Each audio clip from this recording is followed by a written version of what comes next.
From the heart of the jungle comes a savage cry of victory. This is Tarzan, Lord of the Jungle.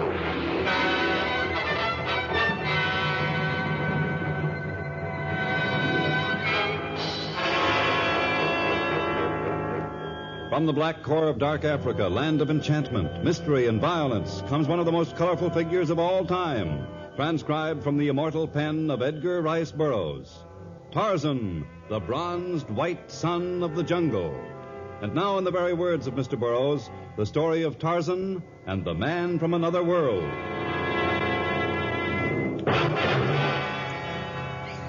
Tarzan's mission had brought him deep into the Congo near the great rubber plantations at Lamfondi. He traveled rapidly through the jungle night, moving easily through the upper level. But suddenly he stopped, and his eyes opened wide as he looked up at the Congo heavens. A moment ago, all had been inky blackness, but now a huge ball of fire streaked across the sky, leaving in its wake a shower of red and green and yellow. For a moment, all was deathly still and terrifying. And then, as the firmament became black again, the jungle was filled with the screams of frightened animals, and from far off came the sounds of native drums. Tarzan moved quickly again, and a few minutes later he entered a native village that was strange to him. Sign in sky is message from demons. Now you know God's angry with you. Aye. His big sign. Mean God's not spare next one who go against word of white water. Why are you attempting to frighten the people of your tribe, witch doctor? Who are you? I am Tarzan, and I am known to many tribes as Lord of the Jungle. So you are Tarzan. Did you see sign of demons? I saw the strange ball of fire in the heavens, but I doubt that it was a sign of the demons. Just why are you so convinced of that fact? White Wana tell us God's angry because of one who break rules. You refer to Mobokia, whom I found wandering far from here? Nidio, I talked about Mobokia. You find him? I found him, and I was shocked to see the welts across his back and the lash marks upon his legs. I came here to find out about them. Mobokia, bad man. He talked to stranger. He spoke to a stranger. That was the crime for which he was half killed? Nidio, White Wana tell us not talk to stranger. Already I talk too much to you. Leave now, Tarzan. The White Wana you talk about, is it the Mr. Van Kruger Mobokia said he worked for? I not talk to you more. Leave. You will talk to me, and I shall not leave until you do. Now, is Van Kruger the White Wana you speak of? Nidio, all of tribe belong to him. You belong to him? Nidio. I thought slavery was a thing of the past. Where is this Hema? Other side of forest of rubber trees. But you not go there.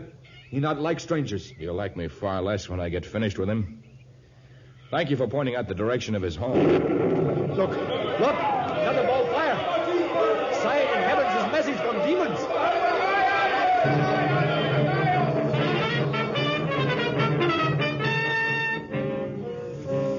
The hysteria of the natives mounted as the sky filled with a shower of brilliant colors. But Tarzan had no time to speculate on their fears or on the strange phenomenon that illuminated the heavens. He left their village and started across the rubber plantation toward the jungle home of Jacob van Kruger. Below him, the terrified animals milled in hopeless confusion in a vain attempt to flee from the terror that painted the Congo blackness in garish colors. Suddenly, Tarzan saw a young girl running through the maelstrom of half-crazed animals. He grasped the swinging vine and propelled himself into a great downward arc. And as his body reached the lowest point of the arc, he grasped the girl firmly about the waist and then continued his flight to the top of another tree. I'm sorry I frightened you. You... Well, there wasn't time to sound a warning. Any one of those animals might have leaped upon you at any moment. What? Oh! I am sorry. My name is Tarzan, and I was on my way to Van Kruger's house. I saw you down there, and I acted without stopping to think of how frightened you might be of me. But I am slightly less dangerous than the other animals. Well, I guess the animals won't be so bad now. The fireworks seem to be letting up a little. Well, you still can't go wandering off into the jungle. Where did you come from? Where are you going? Which question would you like me to answer first? Well, I suppose it's obvious that you've come from Van Kruger's. His is the only house within many miles. Well, so far you're 100% wrong. I don't even know Van Kruger.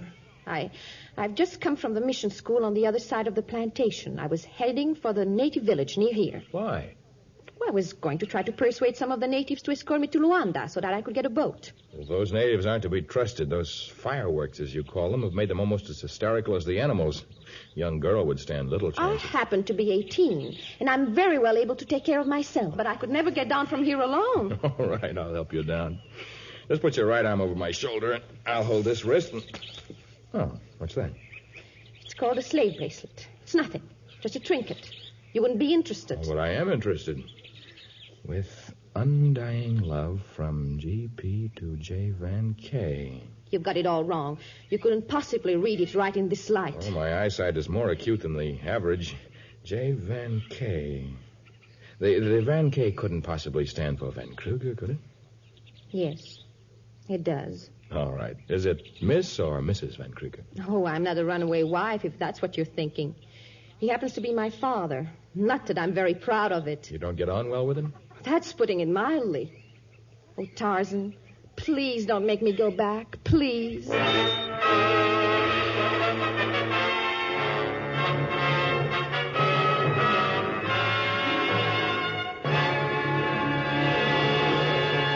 We'll return in just a moment to our story of Tarzan.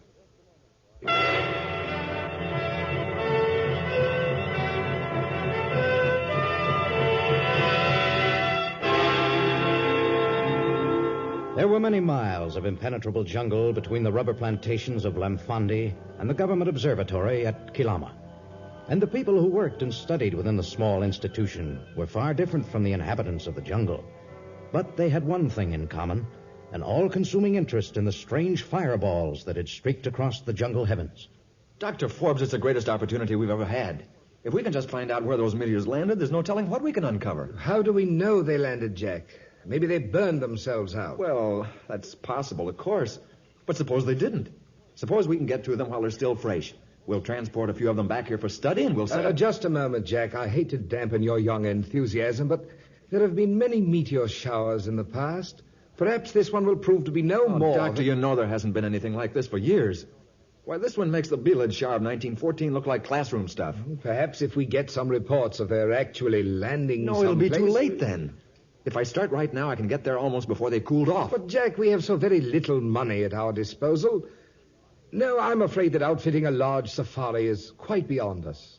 Well, the lack of money isn't going to cheat me out of my one big chance. I know about where those particles landed, if they did land, and I'm going there. Alone if I have to. But it would mean a journey right through the heart of the Congo. Wild animals, dangerous savages, plantation owners who resent strangers. You'd be risking your life, Jack. Well, I guess it's mine to risk, Dr. Forbes.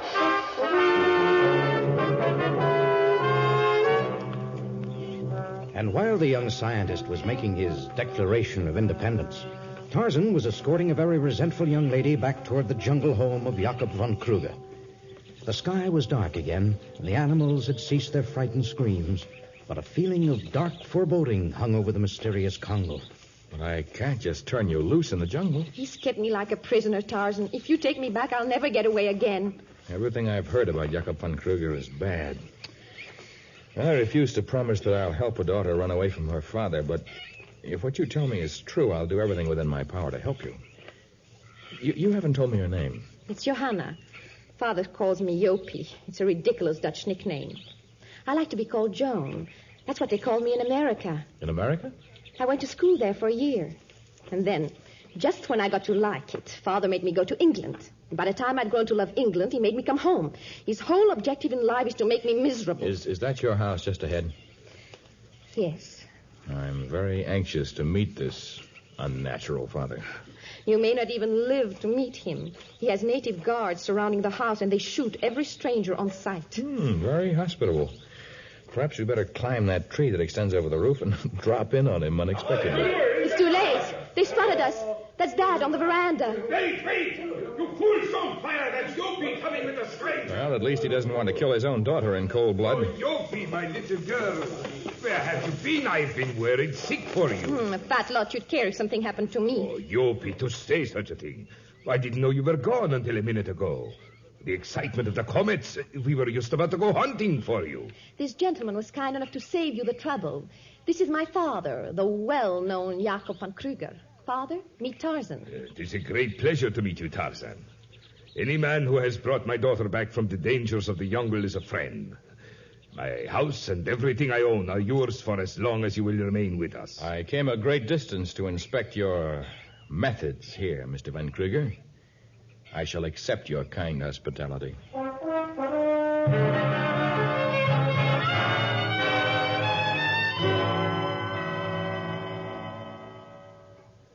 Tarzan, you have enjoyed looking over my plantation? Yes, it's been very interesting.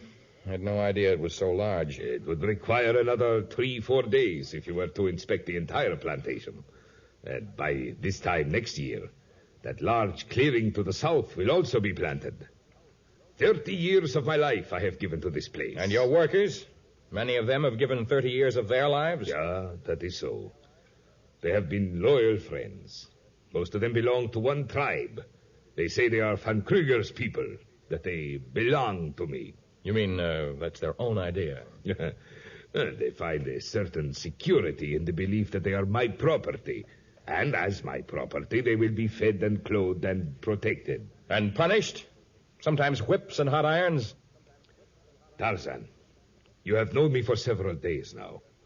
I believe you will take my word that I personally have no hand in the drastic punishments the natives sometimes mete out to their members. It is not important whether you actually administer the punishment yourself. A little over a week ago, I came upon a native who'd been beaten within an inch of his life. He came from your plantation, and I learned that he was punished because you were angry with him. It seems he dared to talk to a stranger, a very serious crime, apparently. Yeah, a loose tongue is a serious crime.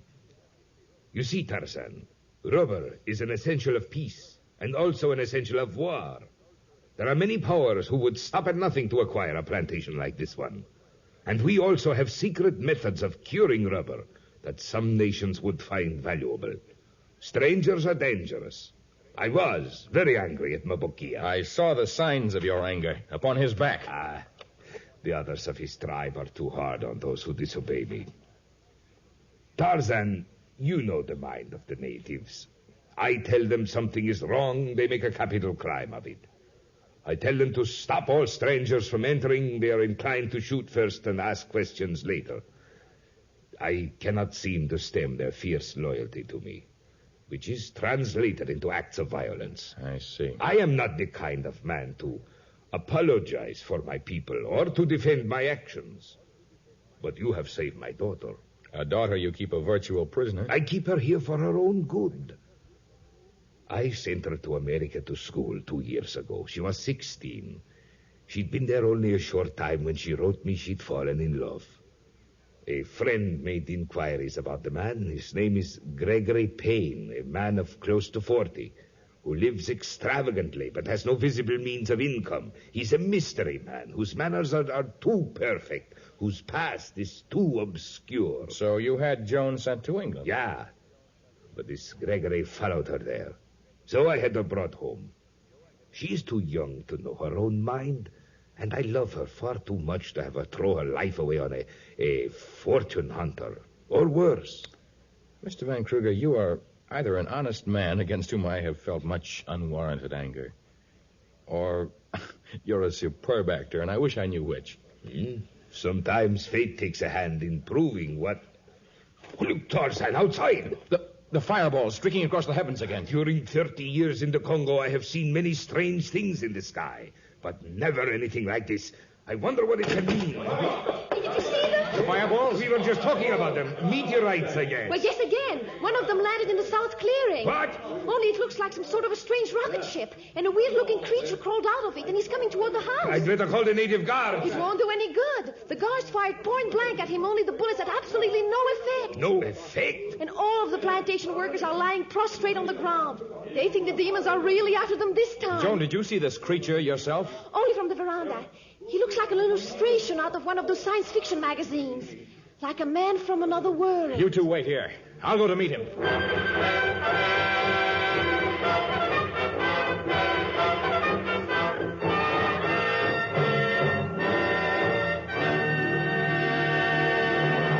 In just a moment, we'll return to our story of Tarzan and the man from another world. And now back to our story of Tarzan and the man from another world.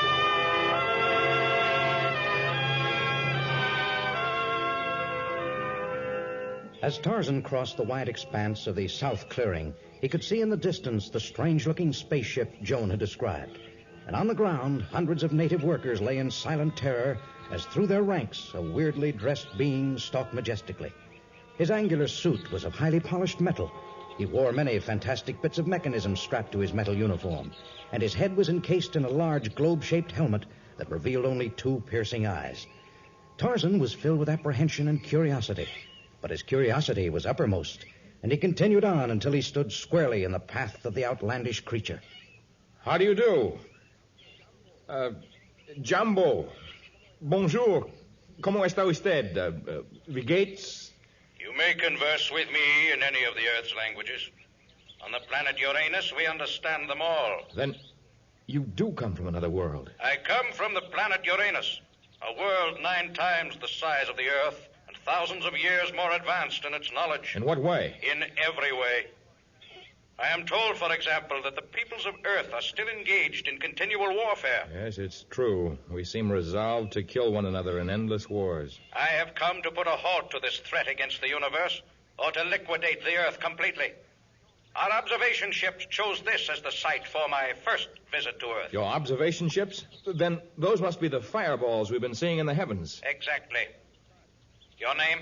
Tarzan. And yours? It will not be necessary for you to address me. I shall ask anything I wish to know about this part of the Earth, and then I shall visit other places. Upon the report I make will hinge the future of your world. Now, take me to the building at the edge of the field. I desire to meet other Earth people.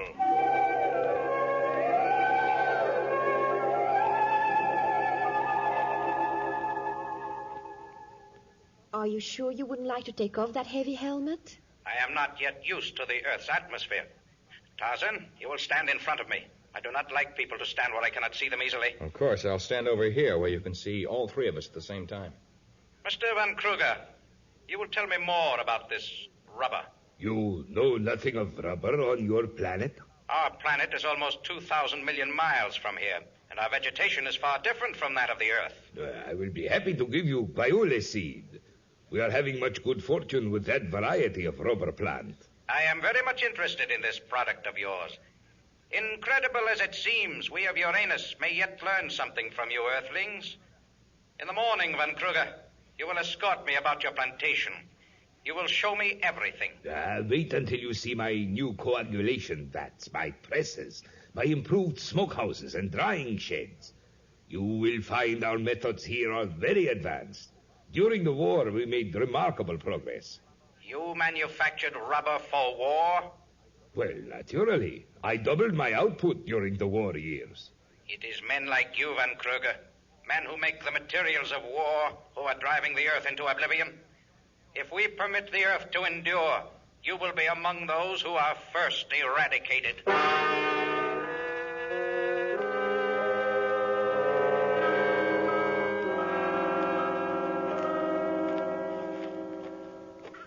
Who comes? Witch doctor. What are you doing here at the plantation? Come to see man who not feel bullets. He's gone back into his spaceship for the night. He refused to sleep in the White Buona's house. Tarzan goes to see Great Devil Bird? Yes, I'm on my way to inspect his rocket ship, if I can. What these on ground? Look like bits of cardboard. Don't know where they came from. Is strange. Not nearly as strange as the man from another world. Wish me luck, witch doctor, and say a spell that will make him a sound sleeper.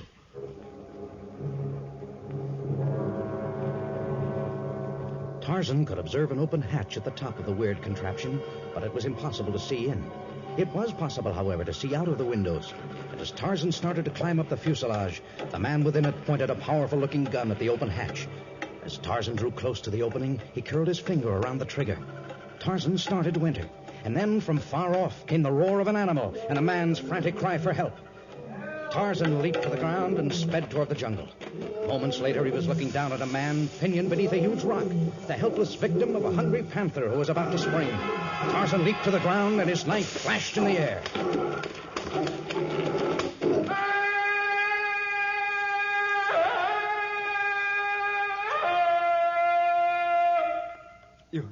You didn't get here a minute too soon.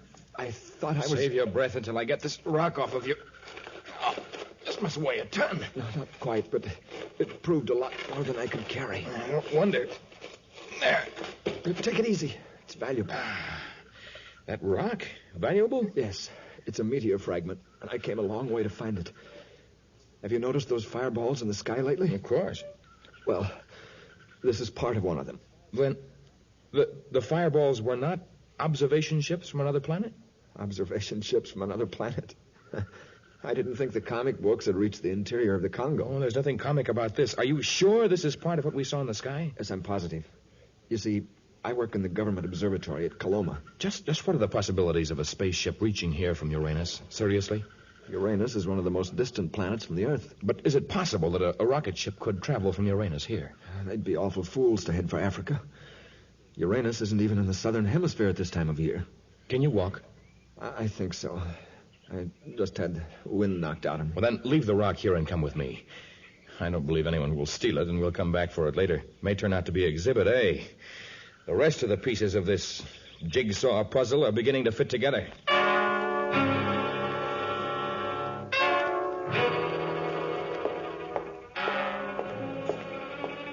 This bed hadn't been slept in, Tarzan. Well, Van Kruger doesn't seem to sleep much. He may still be here in his den. We often used to talk late.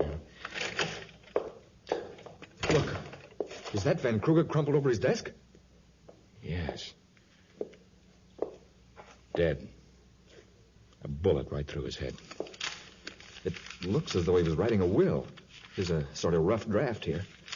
Do you think it was suicide? A man can't fire a bullet through the back of his own head. And if he completed a will, where is it? Maybe his daughter has it. Her room's just across the hall. Come on. Joan? Joan? Open the door. Something terrible has happened. Joan! What? She's gone. I think I know where. I may need help, Jack. Listen. Sounds like a plane getting ready to take off. We may be too late to save her, but we can try.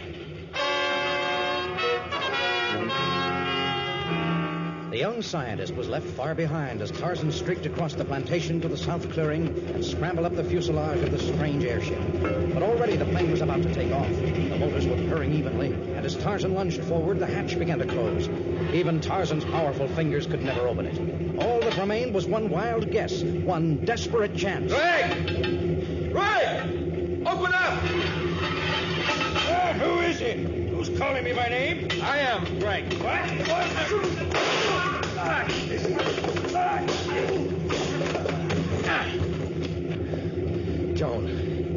Joan, are you all right?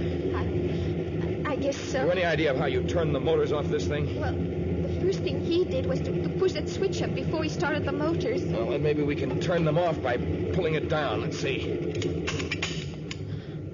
Oh, it was horrible, Tarzan. After you disappeared, he came back to the house. Dad was writing a will. He was convinced that the man from another world was going to have him liquidated because he'd contributed to the war effort. And your dad wanted to make sure you'd inherit everything, right? Yes. And then as soon as Greg had the will in his hand, he killed Dad and carried me here. The natives were too frightened of him to do anything. When did you find out who he was? Just a minute ago, when he took off that costume. That's why he made love to me in America, Tarzan. That's why he followed me to England, to get control of Dad's plantation. He planned to kill Dad all along. Well, his days of scheming are over now. This is one valuable plantation his country will never own. Maybe I'd better tie him up before he comes to. What happened? Very good plan went bad, Jack. Our friend here must have been hanging around here several weeks ago. He managed to bribe one worker into substituting blanks for the cartridges in the guns of the native guards. The cardboard from the blanks are in the ground back there. But that's as far as he got, until the meteor shower began. Then he put a little window dressing on this plane, got a fancy costume with a built-in microphone. He figured quite correctly that he could frighten the natives and delude the rest of us. And he almost succeeded. He planned to learn as much as he could about the plantation from Van Kruger. But my curiosity made him abandon his original plan. Poor Dad. And I treated him so terribly just because he talked against Greg. Joan, your father worked to build something here. Now it's up to you to see that it doesn't fall apart. Greg, although he didn't mean what he said, spoke many truths about war. Well, rubber and steel and lumber can be materials of peace, too.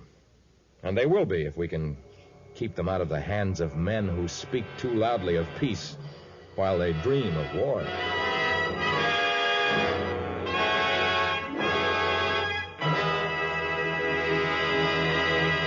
In just a moment, a preview of our next exciting story of Tarzan.